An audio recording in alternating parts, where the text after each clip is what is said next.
Bienvenido y bienvenida a otra entrega de la serie Novísima Crítica, impulsada por Proyecto Letral, cuyo objetivo es elevar a conocer a jóvenes críticos y críticas y poner en valor las investigaciones que están llevando a cabo en este momento. En el día de hoy contamos con la suerte de tener a Marta Pascua. Marta Pascua es doctora con mención internacional en literatura española e hispanoamericana y es premio extraordinario de doctorado por la Universidad de Salamanca, donde terminó el doctorado en 2023. Además, allí disfrutó de un contrato predoctoral FPU desde 2018 hasta 2023 y se graduó en Filología Hispánica. También hizo su máster en Literatura Española e Hispanoamericana, Teoría de la Literatura y Literatura Comparada, con premio extraordinario también. Ha sido galardonada recientemente con el Premio de Igualdad de la Universidad de Salamanca a la mejor tesis doctoral en materia de género e igualdad. Ha recibido también el Premio ASETEL al mejor artículo de jóvenes investigadores en teoría de la literatura y ha sido finalista del primer premio de teorías queer y CRIP Sonia Riscalvo Zafra, fruto del cual es su libro El ojo torcido, la mirada disidente del feminismo queer, aparecido en Cántico 2023, que es este. Además del libro, ha publicado artículos y capítulos de libro, también ha coordinado volúmenes monográficos tanto en revistas como en editoriales de prestigio, y todo ello como resultado, entre otras cosas, de su participación en el proyecto de investigación Exocanónicos, márgenes y descentramiento en la literatura en español del siglo XXI, o en el grupo de investigación Tecnología y Poder en el Pensamiento y las Letras. Actualmente se desempeña como profesora en el Departamento de Didáctica de la Lengua y la Literatura de la Universidad de Valladolid, labor que compagina además con la colaboración docente dirigiendo TFM en la Universidad Internacional de Valencia. Muchas gracias por acompañarnos, Marta. Y para comenzar, te quería preguntar ¿qué crítico o crítica tienes hoy como referencia y si crees que tu investigación se integra en alguna tradición crítica en concreto? Bueno, muchísimas gracias, Marta, por la presentación, por la invitación y gracias a todo el proyecto Letral que está impulsando actividades de divulgación también y de visibilización como esta, ¿no? Que creo que es tan necesario.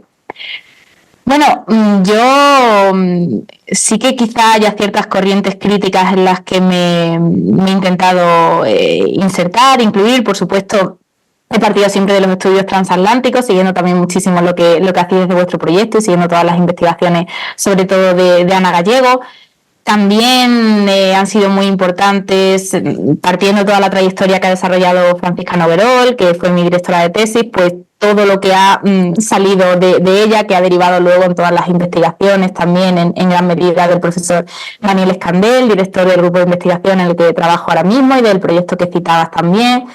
Creo que uniendo todas las escrituras exocanónicas, excéntricas, ¿no? de los márgenes, fuera de los cánones que han imperado y que han estado, pues sobre todo ligados a la matriz cis-heteropatriarcal que ha gobernado el canon literario hasta ahora, pues creo que mi trayectoria investigadora ha intentado desligarse de esa matriz, ¿no? Y apostar por estas escrituras de subjetividades disidentes y también formatos de escritura alejados de los géneros más tradicionales, ¿no? Por eso estas escrituras exocanónicas centradas en los últimos años, ¿no? La literatura siempre más reciente, más actual y en estos formatos también muchas veces híbridos, partiendo también de la tradición de los estudios de género, los estudios queer.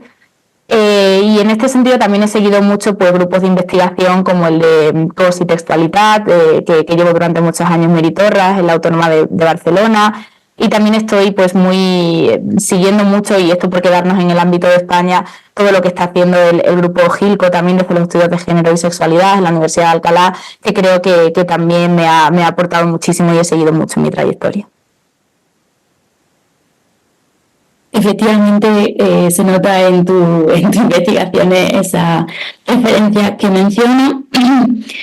¿Qué derivas consideras que atraviesa hoy la crítica latinoamericanista? Es una pregunta un poco genérica, pero si quieres concretar un poco, podemos hablar un poco también sobre si percibe nuevas aproximaciones teóricas y metodológicas al objeto literatura latinoamericana actual, que es también tu campo de estudio. Creo que cada vez es más difícil en sí hablar, y esto desde mi perspectiva y mi trayectoria de literatura latinoamericana, stricto sensu, porque, claro, teniendo en cuenta las dinámicas transnacionales, de globalización, cómo los escritores se mueven continuamente, cómo escritores que escriben literatura en español de España pueden hacer estancias de creación literaria en Latinoamérica, cómo los latinoamericanos pueden venir continuamente a Europa, ¿no? También a seguir escribiendo, a difundir su obra, a presentar sus libros. Creo que hablar de literatura latinoamericana tal cual cada vez se nos está tornando más difícil. Evidentemente todavía hay escritores, hay corrientes, hay tendencias que sí están muy anclados en determinados espacios y geolocalizaciones propiamente latinoamericanos, pero creo que cada vez, por lo menos hablando, si nos centramos en la literatura contemporánea y en el siglo XXI, es más difícil quizá poder hacer esas taxonomías tan claras, ¿no? Y por eso creo que los estudios transatlánticos pues, son una de las líneas que más van a triunfar o que más deberían triunfar. En cuanto a aproximaciones, dentro de los estudios de género, en este caso, creo que estamos tendiendo cada vez más hacia la interseccionalidad con otras variables importantes, ¿no? Y por eso, pues quizá con los feminismos de la cuarta ola nos tengamos que ir hacia los ciberfeminismos, hacia el sujeto cyborg, hacia la intersección también con los estudios queer, con los estudios de la discapacidad, con los estudios feministas de la discapacidad. Creo que quedarnos ya quizás solo en los estudios de género no vaya a funcionar a partir de ahora. Y en este sentido también, si hablamos de subjetividades y hablamos de cuerpos, pues una de las líneas más importantes también estarían siendo los estudios sobre las subjetividades más que humanas, no humanas, ¿no? La intersección con los estudios interespecie, y yo creo que por ahí también se están moviendo mucho las tendencias críticas en literatura latinoamericana más actual, sin olvidar tampoco, por supuesto, pues las escrituras digitales, que creo que todavía sí que siguen siendo bastante trabajadas, y quizá en el ámbito de los estudios LGTBIQ+, sí que estoy notando también que frente al centrarnos en estudios de literatura gay, que pasaba todavía a comienzos del siglo XXI, pues cada vez más las identidades, más los estudios lésbicos están también tomando cada vez mayor fuerza en la literatura latinoamericana. Esa sería mi posición, mi perspectiva. Muy completa. Hablando de tendencia dentro de la crítica, ¿cómo piensas la distribución global del saber literario hoy? ¿Consideras que sigue siendo Estados Unidos quien sigue marcando esas tendencias o que tiene algún papel más predominante dentro del campo de la crítica latinoamericanista? ¿O si Francia continúa teniendo un peso tan fuerte como sabemos que tenía anteriormente? ¿Y cuál crees que es el papel también que tiene España, ¿no? Que has mencionado varios grupos de investigación que son bastante potentes a nivel internacional también, ¿no? ¿Cómo se reparten esos poderes? Creo que todavía sigue imperando bastante el dominio de Estados Unidos, pero no tanto como antes. Creo que cada vez las universidades latinoamericanas están creciendo más, están teniendo más financiación, sobre todo universidades de México, de Chile. Y creo que también como latinoamericanistas tenemos que centrarnos ahí, tenemos que desviar el foco de Estados Unidos. Y en cuanto a Europa, cada vez está teniendo menos peso España, y está feo que lo digamos desde el propio país, ¿no? Pero tampoco veo que tenga ya ese peso Francia. Creo que se está descentralizando también la labor de la crítica desde Europa, y que cada vez países de Europa del Este se están aproximando más al estudio de la literatura escrita en español, de la literatura latinoamericana, la literatura española, y sí que estoy viendo cada vez una tendencia mayor hacia el estudio de la literatura más contemporánea. Quizás eso tenga que ver con cómo han ido mejorando también los circuitos de distribución editorial de los libros, también con el auge de los formatos electrónicos electrónicos, ¿no? De la posibilidad de acceder a los libros en formato digital. Creo que eso también está haciendo que se pueda acceder al estudio de la literatura española y latinoamericana desde otras ubicaciones, ¿no? Que no sean pues propiamente en esos países. Eso lleva implícita también la crítica a cómo nos llegan a España también determinados libros publicados en determinados países, como los problemas de circulación que tenemos, ¿no? Y el hecho de que pues sea más fácil a lo mejor conseguir un libro de Colombia en España que en Venezuela. En fin, todo esto pues son asuntos sobre los que hay mucho que pensar y mucho que revisar. Pero yo creo que esa sería un poco el cambio que yo estoy notando en los últimos años. Efectivamente, ya que hablas de cómo influye la distribución, esos procesos de circulación, etcétera, de la literatura en la propia crítica, ¿crees que interactúan de otra forma en la actualidad la posición de la academia y del mercado literario? Creo que sí, creo que la academia cada vez depende más del mercado literario y creo que lo que estudiamos está en gran medida determinado por lo que leemos y lo que leemos está en gran medida determinado por aquello a lo que tenemos acceso y aquello que de algún modo nos entra por los ojos como críticos a través del papel de las librerías sobre todo, ¿no? Pero también de la labor de marketing digital de las editoriales, a través de las ferias del libro. Entonces creo que, claro, lo que pasa es que vuelvo a centrarme en la literatura contemporánea. Evidentemente los latinoamericanistas que se dedican a literatura de siglos pasados es un asunto bastante diferente, ¿no? Pero en nuestro caso sí que creo que estamos muy determinados por el mercado y por los circuitos de distribución, porque hay libros que a lo mejor no podemos contemplar en nuestras investigaciones porque directamente no tenemos referencia de ellos, no los conocemos, si los conocemos no hemos tenido la oportunidad de leerlos. También por los problemas de infrafinanciación que tenemos en las universidades españolas. Esto es una cosa que, por supuesto, pues en universidades de Estados Unidos no sucede, ¿no? Como sabemos. Pero claro, cuando hay unos problemas reales económicos para el acceso a determinadas fuentes, eso complica y al final los libros que están a nuestra disposición en las librerías más cercanas o en plataformas de distribución electrónica son aquellos a los que vamos a poder prestar atención como críticos. Efectivamente. Y en este panorama, ¿cuál crees que es el rol de la crítica o del crítico hoy? Una pregunta difícil. Es una pregunta difícil, pero yo creo que estamos también para iluminar tendencias y quizá para enfrentarnos un poco al mercado en el sentido de que ya sabemos lo que está imperando en función de los números de ventas, etcétera, ¿no? Pero quizá una de las labores más fundamentales que tengamos como críticos es, uno, enseñar, por un lado como críticos, por otro lado como docentes, ¿no? Enseñar en las aulas también los contracánones, ¿no? Es cierto que hay un canon que se supone que es lo que hay que enseñar, pero ese es el canon accesible, sobre ese hay muchísimo más publicado, es más fácil acceder a esos libros. Entonces quizá nuestra labor como docente sea por un lado enseñar esas obras que han quedado más en los márgenes del canon y por otro lado como críticos dar a conocer esas escrituras que no son tan importantes para el mercado, a los que el mercado no les da tanto peso, ¿no? Formatos de escritura híbridos, salirnos un poco de la narrativa, salirnos de las editoriales,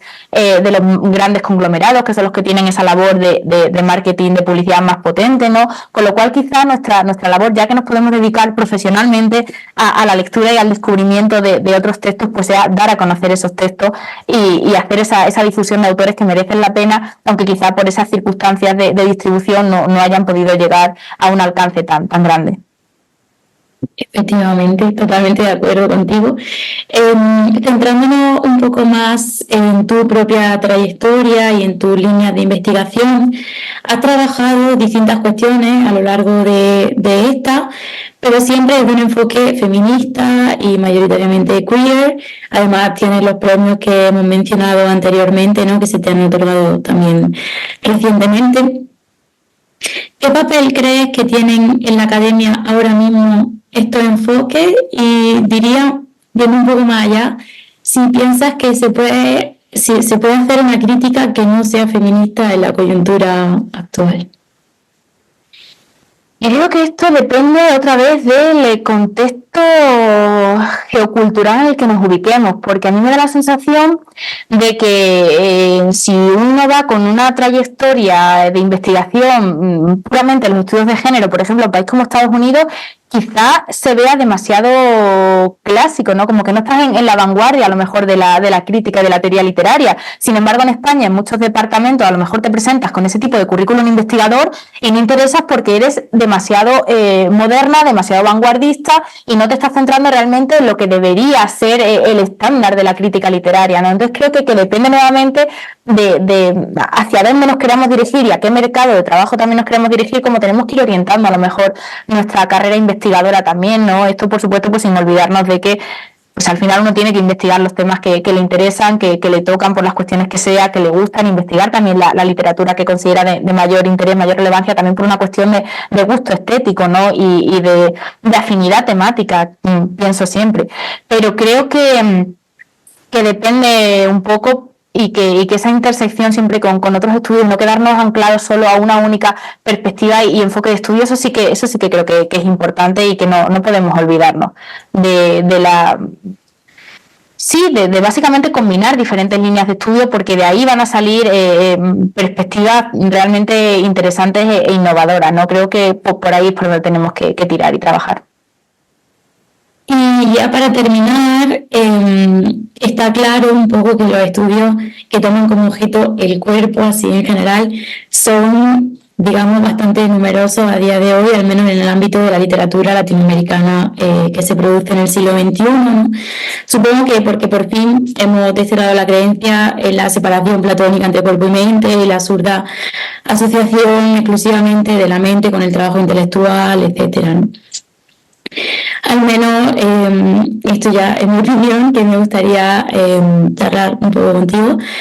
Parecería que alguna parte de la crítica tiene claro que se escribe desde el cuerpo, por supuesto dentro de esa parte de la crítica estás tú,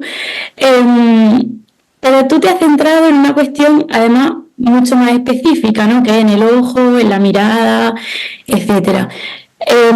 ¿Podrías hablar un poco sobre cuándo o cómo supiste que ahí había un vacío crítico, ¿no? Que además a los jóvenes investigadores supongo que esta es la parte también que más les cuesta o nos cuesta, porque yo estoy dentro también ahí. ¿Y cómo se te ocurre esta intersección, ¿no? Entre esa perspectiva de la mirada, el ojo, etcétera, con los estudios feministas, queer, de la discapacidad, etcétera, ¿no? Todas las intersecciones que hay en tu trabajo? Bien, por un lado, en lo que comentas del cuerpo, sí que es verdad que cada vez se está abriendo más el cuerpo como categoría de análisis que le puede pertenecer también a las humanidades, ¿no? Desde sus diferentes disciplinas. Y una cosa que también voy notando es que tanto los escritores como los críticos varones le están perdiendo ese miedo a hablar del cuerpo y de repente está suponiendo un tema de interés también desde ese lado, ¿no? Que eso también creo que es importante, porque muchas veces hemos hablado del cuerpo desde las preocupaciones de los cuerpos disidentes, alejados de la norma, desde estudios de género, pero no solo, ¿no? Y creo que el hecho de poder salir de ahí y escritores también, pues como el que trabajas tú, pues creo que también es importante, ¿no? Dejar de asociar el cuerpo solo a los cuerpos feminizados, a los cuerpos queerizados, etcétera. Y en cuanto a lo que me preguntas, sí que yo también tuve la sensación en un determinado momento de que quizá ya no era tan interesante hablar del cuerpo o no solo hablar del cuerpo, como decía. Y ahí fue donde empezó a surgir también este interés por pensar en la relación del cuerpo con los sentidos, porque de algún modo los sentidos, los 5 sentidos, son aquello que conecta el cuerpo con su realidad exterior, lo que le permite al cuerpo relacionarse, entrar en diálogo con lo que le rodea. Y a partir de ahí también surgió esto. En mi trayectoria realmente yo empecé interesándome por los estudios de género y la narrativa latinoamericana contemporánea escrita por mujeres, que era un tema amplísimo que como toda investigación hay que intentar acotar por algún lado. Y de repente se me fue dando el tema solo cuando empecé a darme cuenta de que dentro de este interés por el cuerpo, las violencias, de repente estaban surgiendo una serie de textos que estaban tratando todo eso, focalizándolo particularmente en el órgano de la vista, en el ojo. También recuerdo perfectamente una conversación a raíz de un primer artículo con Ana Gallego, justamente, que relacionaba el sentido de la vista justamente con todos los estudios en el siglo XIX sobre el punto de vista, etcétera. Entonces yo dije, claro, es que la mirada siempre se ha tratado desde esa perspectiva, pero ¿qué pasa si cambiamos, si empezamos a estudiar la mirada desde su propia encarnación en el órgano de la vista, en el ojo y por tanto en el cuerpo, ¿no? Al final, la mirada no es un ente abstracto, o sea, está localizada y anclada y encarnada en un cuerpo, ¿no? Entonces, ¿cómo es ese cuerpo que mira? ¿Cómo esa mirada puede cambiar el mundo? ¿Y cómo puede hacerlo desde esas miradas feminizadas y desde también esas miradas deficientes que lo unía también con los estudios de la discapacidad? Porque creo que es otra de las cosas que más me han interesado, la unión también de los estudios de la corporalidad con los estudios de la discapacidad. Y así fue como fui dando a partir de ese corpus de escrituras con las que me fui encontrando con ese tema y esa intersección también entre los estudios del cuerpo, los estudios de género, los estudios queer y los estudios de la discapacidad. Súper interesante, desde luego, al menos para mí. Estoy segura de que para las personas que están empezando a investigar, saber, tener esa certeza de que al final el tema aparece y que el tema siempre aparece. Y siempre hay que navegar entre lecturas, entre perspectivas de estudio y al final todo se acaba dando y todo acaba encontrando su sentido y los índices de los trabajos acaban saliendo. Que siempre le tenemos muchísimo miedo a eso, pero acaba siendo. Pues muchísimas gracias, Marta, por haber compartido este ratito con nosotras. Estoy segura, como digo, que esta conversación le va a resultar útil a más personas y desde luego por mi parte ha sido un placer charlar contigo sobre estas cuestiones. Gracias a ti y gracias a vosotros de nuevo por visibilizar también la labor de los jóvenes investigadores, ¿no? de la crítica más joven.